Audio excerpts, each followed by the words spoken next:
Hey everyone, and welcome back to another deep dive. Today we're going to be looking at, well, something pretty fundamental, the human brain. More specifically, how our brains are being reshaped by all the technology surrounding us. Particularly digital technology. Exactly. We've got a whole bunch of fascinating sources lined up for this. A real mix, from historical analysis of things like maps and clocks to some really cutting-edge neuroscience research on neuroplasticity. We'll even be looking at how a software program managed to trick people into thinking it was a human.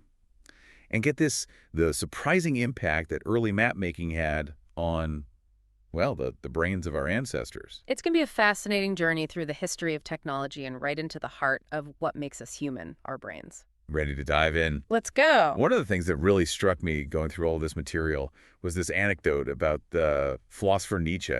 Apparently, he used this typewriter called the writing ball, and he felt so connected to it. He actually called it a thing like me, And get this, he claimed it changed his writing style. which, when you think about it, is kind of mind-blowing. It really is. It brings up this question of how the tools we use end up shaping our thoughts. It's not just a one-way street, we shape our tools, but then they turn around and shape us. It's like a feedback loop. What are your thoughts on this?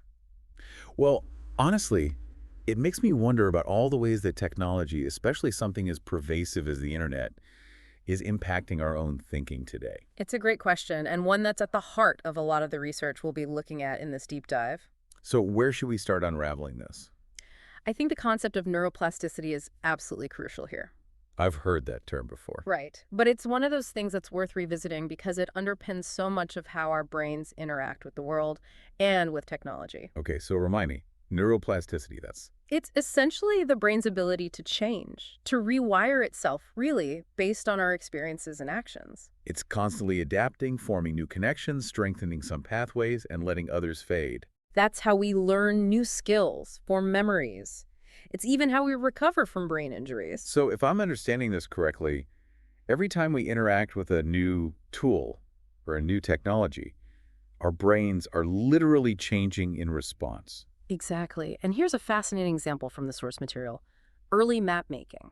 It was obviously hugely beneficial for navigation, helping people explore and understand the world around them. You'd think it would, improve spatial awareness. You'd think so, right? But some research suggests that it might have actually shrunk the part of the brain responsible for spatial awareness. Wait, so by using maps to navigate, our ancestors might have diminished their natural sense of direction. That's what some of the research suggests. That's mind-blowing. It really makes you think about the trade-offs, doesn't it? It really does. And it makes me wonder even more about the long-term consequences of all the technologies we use today, especially the internet. Well, that's a perfect segue into the next part of our deep dive, because the internet is definitely not just a neutral tool. So how is it rewiring our brains? That is the million-dollar question. And I guess that's what we'll be unpacking throughout this whole deep dive. Absolutely. We're going to be looking at the impact of the internet on our attention spans, on our memory, our ability to read deeply, even how it might be shaping the way we form opinions. Sounds like we have a lot to cover. We do. But first, let's take a step back and consider how the internet differs from other tools, like those maps and clocks we talked about earlier. Okay, how's it different? Well, those tools, they were influential, sure, but they mainly impacted specific skills or abilities. The internet, on the other hand, it's everywhere. It's constantly vying for our attention. It's not just shaping how we access information, it's impacting how we think. Remember, even form opinions. So it's not just about using Google to look up a fact. It's about the way the internet itself, its structure with all its distractions and information overload, is affecting our brains on a deeper level. You got it. In one of the sources, they actually use the term cognitive overload to describe what happens when we're bombarded with all this information online. Right, like we're constantly switching between tasks, checking emails, browsing, texting, scrolling through social media. Exactly. Our brains simply weren't designed to process information at the speed and intensity the internet demands. I know, I definitely feel that sometimes. Like I'm constantly skimming and scanning online, but rarely actually taking the time to absorb and process anything deeply. I think a lot of people can relate to that. Does that mean our brains are becoming less capable of deep thinking and focused attention? That's a big question, and one that researchers are trying to answer. There are some studies suggesting that heavy internet use can actually lead to changes in brain activity. Where in the brain? particularly in the prefrontal cortex. That's the part responsible for decision-making, working memory, executive function. Oh, wow. So the really important stuff. Exactly. And remember that study we mentioned earlier? The one where people became expert Google searchers after just 5 hours? That one. It really highlights how quickly our brains can adapt to the demands of the internet. 5 hours. That's both amazing and a little bit scary. It makes it seem like even short bursts of internet use can rewire our brains. It's certainly something to think about. But isn't Google just a tool, like a digital library? What's so wrong with searching for information? That's where things get really interesting. One of the sources makes this really thought-provoking comparison between Google's approach to information and, of all things, Frederick Winslow Taylor's scientific management principles. Taylorism. Taylorism. Refresh my memory. Basically, it was all about maximizing efficiency in factories by breaking down tasks into smaller, standardized steps, dictating the most efficient way to do each step. Ah, okay. I remember now. It revolutionized industrial production, Yeah. but it was also really criticized for dehumanizing workers and stifling creativity. So how does this relate to Google? Well, think about how Google operates. It's all about delivering the most relevant information as quickly as possible, right? Right. They use algorithms, personalized recommendations, even the way the search results are presented. Yeah. It's all about efficiency and standardization. It's like Taylorism for the digital age. Exactly. And that raises a really crucial question. Are we actually becoming more knowledgeable by using Google, or are we just becoming more efficient at following these digital scripts? You mean letting algorithms guide our thinking? That's exactly it. Are we limiting our own independent exploration of ideas? Wow. That's a pretty profound comparison. There's a lot to think about, isn't it? And it leads us to another big question. What's that? If we're constantly outsourcing our memories to Google, what happens to our own ability to remember? It really makes you think, are we sacrificing actual knowledge for just speed and efficiency? Yeah, and it's funny because I was reading one of the sources and they mentioned how simply having your phone nearby, even if it's off, can actually mess with your cognitive performance. Oh, yeah, I saw that study. It's like our brains are always anticipating those notifications, those pings, those little distractions, even if we're trying to focus on something else. It's the constant anticipation. Right, like a low-level hum of distraction. It's like this insidious form of digital distraction. It's not just about how much time we actually spend using our devices. It's about how they're always there, tethered to us. Always pulling at our attention. Even when we're trying to ignore them. It's kind of exhausting when you think about it. It really is. And that actually brings us to another really important aspect of how the internet is, reshaping our minds. Its impact on our ability to really read deeply. To engage with complex ideas. I've definitely noticed this in myself. I used to love reading books, like really getting lost in a good book. But now I find it so much harder to just stay focused on a long text. You're not alone. A lot of people are experiencing this. My mind just wants to jump around, check my phone, browse the web, anything but just sit and focus. It's the internet retraining our brains. Is it really? That's what some of the sources are saying. It makes sense, I guess. Like, we're so used to skimming, scanning for keywords, jumping between links. It's all about speed and efficiency, right? Which is fine for certain things, but it's not how you engage with, say, a great work of literature. So we're sacrificing depth for speed. That's one way to put it. But the question is, what are the long-term consequences of that? What do you mean? I mean, deep reading isn't just about enjoying a good novel. It's a fundamental skill. It's how we learn, how we think critically.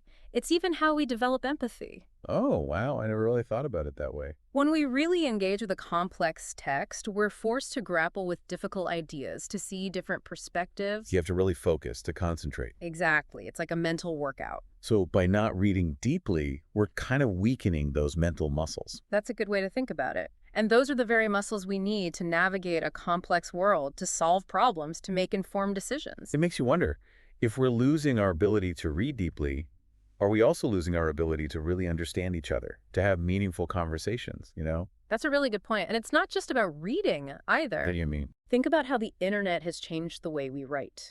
Okay. We're all about brevity now, right? Tweets, text messages, emails. Short and to the point. Exactly. And that's not always a bad thing. Sometimes you just need to get information across quickly. Right.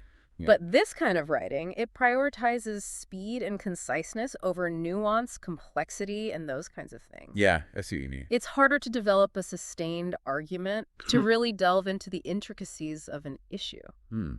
It's funny to think about how the printing press revolutionized writing. We did. It made it possible for authors to really flesh out their ideas, to assume that their readers would engage with their work deeply. And that, in turn, led to all sorts of new literary forms, more complex arguments, you Right. know? But now, in the age of the internet, with our ever-shrinking attention spans, it feels like we're losing that capacity for deep engagement Well, as readers and as writers. It's a valid concern. The internet, by fragmenting our attention and constantly rewarding speed and efficiency, might be undermining the very conditions that make deep reading and writing possible. Wow. And that has implications not just for literature, but for how we discuss and debate ideas in general. Yeah, if we can't engage with complex ideas, if we can't construct well-reasoned arguments, how are we supposed to address, all the big challenges facing the world today? It's a big question. So what can we do about it? Are we just doomed to become shallow thinkers? No, not at all. The good news is that our brains are incredibly adaptable. That's good to hear. We're not just passive victims of technology. We can make choices. We can decide how we use these tools. Okay, so what kind of choices? What can we do? One really simple but powerful strategy is to create technology-free zones in our lives. Like what? Just turn off our phones. It doesn't have to be that drastic. It could be as simple as taking a walk in nature without your phone, reading a physical book before bed instead of scrolling through social media, having a face-to-face conversation without checking your email every 5 minutes. Just disconnect. Exactly. These little acts of disconnection can make a huge difference. They give our brains a chance to rest, to wander, to engage with the world in a different way. It's like a digital detox. In a way, yes. It's about reclaiming some control, some agency in a world that's constantly trying to keep us plugged in. It's about being intentional with our technology use. Exactly. We can also be more mindful of the types of information we're consuming online. Seek out sources that challenge our assumptions, expose us to different perspectives. So it's not just about disconnecting, it's about connecting, but connecting more meaningfully. Absolutely. With ourselves, with the world around us. And maybe it's also about rediscovering the value of slowing down, taking time to think, to reflect, to really savor the moment. You got it. It's about remembering that technology isn't an end in itself. It's a tool. And like any tool, it can be used for good or bad. It's up to us to decide. Exactly. It's amazing, right? How much our brains can actually adapt. Yeah, it's kind of humbling to think about, like, here we are having this conversation about how the internet is rewiring our brains. But in a way, our brains have always been shaped by the tools we use. It's true. I mean, think back to the example of map making we discussed. That was a tool that literally changed the structure of our ancestors' brains. Right. And who knows what kind of impact today's technologies will have on the brains of future generations. It's mind-boggling when you really think about it. This whole conversation has been so insightful. We've explored how technology, especially the internet, is reshaping our brains and our thinking. But you know what? You've also given me a sense of hope. How so? Well, you've helped me understand that we're not just helpless victims of these technological forces. We can make choices. We can decide how we engage with technology and how we want to shape our own minds. That's the key takeaway, isn't it? We have agency. It's empowering. Exactly. And it brings us to a really crucial point. While the internet definitely presents certain challenges, it also offers incredible opportunities. Right. For learning, for connecting with others, for creativity. It's a powerful tool, and like any powerful tool, it can be used for good or bad.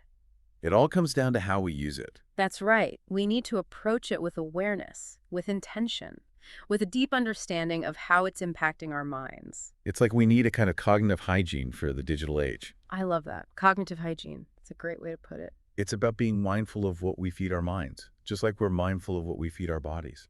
Absolutely. And it's about creating those mental spaces for quiet reflection, for deep engagement, for those aha moments that often elude us in the constant noise of the internet. It's about being intentional with our attention. And recognizing that true intelligence, it's not just about processing information quickly. It's about critical thinking, empathy, creativity. It's about being able to connect those seemingly disparate ideas. Those are the qualities we need to cultivate, especially in this digital age. Couldn't agree more. Well, I think that's a perfect note to end on. The importance of nurturing those essential human qualities that make us who we are, even as we navigate this rapidly evolving technological landscape. Well said. It's been an amazing journey. We've gone from the intricacies of neuroplasticity to the potential pitfalls of cognitive overload. But ultimately, I think what I take away from this conversation is a sense of hope. That's great to hear. We have the power to shape our own minds.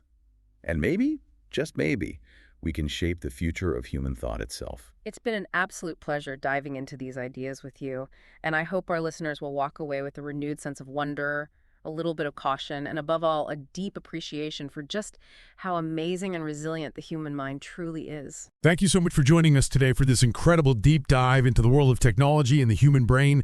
For more such content, go to our channel, Pages and Perspectives. Don't forget to like, share, and subscribe, and press the bell icon to get the latest updates. Thank you for joining us.